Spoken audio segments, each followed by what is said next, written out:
El podcast de Javier Fernández Aguado, una producción de Intelivoz.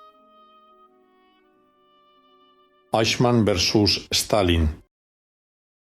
La simplificación y la superficialidad son riesgos permanentes. Por eso acabo de publicar Entrevista a Stalin, Colima 2024. Resulta cómodo explicar procesos complejos de manera lineal, con respuestas de manual. Sin embargo, lo acaecido es complejo, como un lejano país en el que se habla otra lengua y se guardan costumbres diversas. Tratar de desentrañarlo y reducirlo a lo que queremos que sea, sin atender a matices, es pernicioso. La Unión Soviética fue un régimen nocivo, de una brutalidad sanguinaria. En aras de un experimento social y de algunos logros menores, causó un infinito dolor a lo largo de décadas, con millones de víctimas que fueron inmoladas en el altar de un futuro que pretendía instaurar un presunto paraíso en la tierra. Todavía hoy resuenan sus nefandas vibraciones en la guerra de Ucrania. Constituyó durante algún tiempo una fuente de esperanza para las clases proletarias, en especial tras la Primera Guerra Mundial, aquella incomprensible carnicería al servicio de un ominoso imperialismo. Se anhelaba superar el desfallecimiento prolongado durante la Gran Depresión. A lo largo de lustros, el mundo entero estuvo a punto de volverse comunista, y no solo por una locura colectiva fruto de la ignorancia. Las promesas del comunismo resultan sumamente atractivas para esas capas de la población explotadas inmisericordiamente. También para intelectuales burgueses a los que les gusta jugar a ser aprendices de brujo desde un amplio ático con vistas al mejor parque de la ciudad o en un amplio chalet con piscina. Como detallé en Camaradas de Lenin a hoy, Lit 2017, el marxismo acierta en lo que denuncia y yerra en lo que propone, fundamentalmente porque no entiende que la libertad forma parte indeleble del ser humano. Numerosas personas bondadosas creyeron fehacientemente en él. Los propósitos parecían razonables y necesarios, sobre todo cuando las socialdemocracias liberales parecían haber sido derrotadas y el fascismo, hermano bastardo del comunismo, era una alternativa cercana. El arsenal analítico del marxismo supo detectar y diagnosticar dificultades de las sociedades industriales y capitalistas. Stalin brilló bajo la efigie de Lenin como la encarnación de un nuevo mundo desbordante de esperanza. Se ha presentado a veces a Stalin como un burócrata gris, ignorante, de una suspicacia pueril y estúpida, al borde de la necedad, poco menos que un patán con suerte. Otro Adolf Eichmann. Fue, más bien, un dirigente astuto y tenaz, lector inquieto, notabilísimo trabajador, por breves temporadas, frugal. No escatimó esfuerzos para servir al partido, una organización que, para él, un marxista-leninista, resultaba indistinguible de la Unión Soviética.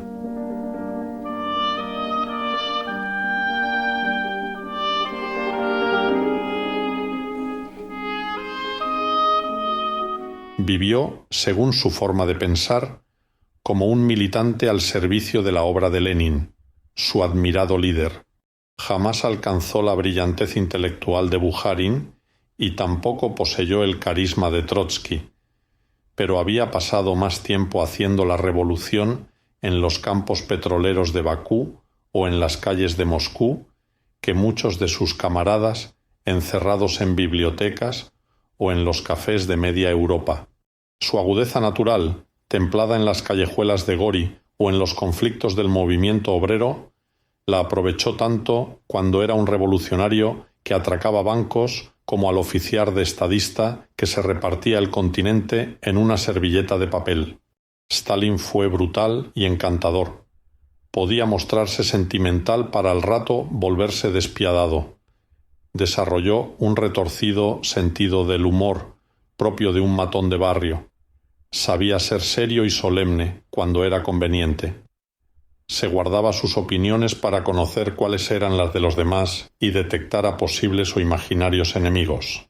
Era capaz de aceptar puntualmente propuestas ajenas si creía que estaba equivocado, aunque la modestia no era su fuerte.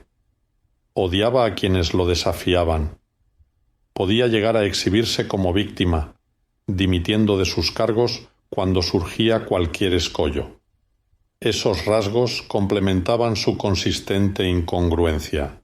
Construyó una colosal capacidad para erigirse durante las luchas internas tras la muerte de Lenin y los procesos de colectivización en el centro del partido.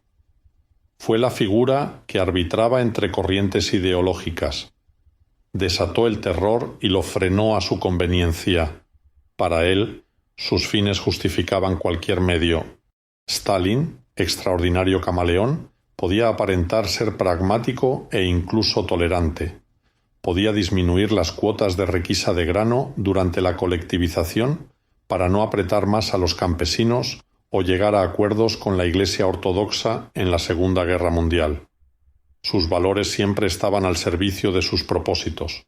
Fue, como su predecesor y sus seguidores, un inmoral vertebrado o un invertebrado moral. Eso le mantuvo en la cúspide. Un límite insalvable es que alguien pensara que él, Stalin, no era el único esencial. Ahí se acababan las contemplaciones, si no lo habían hecho antes. El culto a la personalidad le fascinaba, consciente de que era necesario que los miembros del partido fueran más stalinistas que Stalin. Al igual que los secuaces de Hitler o Mao, todos sus subordinados debían mirar en la dirección del timonel. Resulta complejo introducirse en la mente de alguien, con más motivo si se trata del segundo mayor asesino de la historia, que reinó desde 1924 hasta 1953 con un poder omnímodo. Es lo que he intentado en Entrevista a Stalin. Conocedor de la relevancia de los cargos y sus privilegios a la hora de asegurar la lealtad, Stalin reconfiguró durante los años 20 la organización del partido, colocando a hombres afines en puestos decisivos que a su vez situaban a otra cábila de paniaguados en escalones inferiores. Ay de quien se atreviese a no serle ciegamente leal, aunque solo fuese de pensamiento. A la hora de enfrentarse a sus enemigos, los dividía según fuera oportuno. Supo jugar un papel aparentemente secundario a la sombra de Zinoviev y Kamenev, o a la de Bukharin más tarde. El pánico serpenteaba. Bien lo explicitó. Había que acabar sobre todo con los inocentes, para que nadie estuviera seguro de la tierra que pisaba. Stalin tuvo claro que su verdadero y único rival consistente era Trotsky. Instrumentalizó como comparsas a los demás. Una vez que aniquilara a su némesis, nadie le haría sombra. El mayor error que cometieron, en especial Trotsky, fue contemplar a Stalin como alguien anodino, sin talento, poco más que un montañés grosero no muy listo. Stalin se benefició de ese equívoco, eliminó a todos con saña. Cuando contraatacaron era tarde, lo pagaron con sangre ellos y sus familias. Stalin había ganado la partida.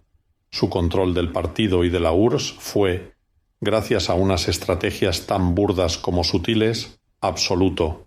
El papel de Lenin como garante de la revolución, como el individuo que podía haber cambiado las cosas de haber vivido más, es incierta. Stalin fue su discípulo más aplicado, quien mejor comprendió la maquinaria impía que era el partido diseñado por Lenin.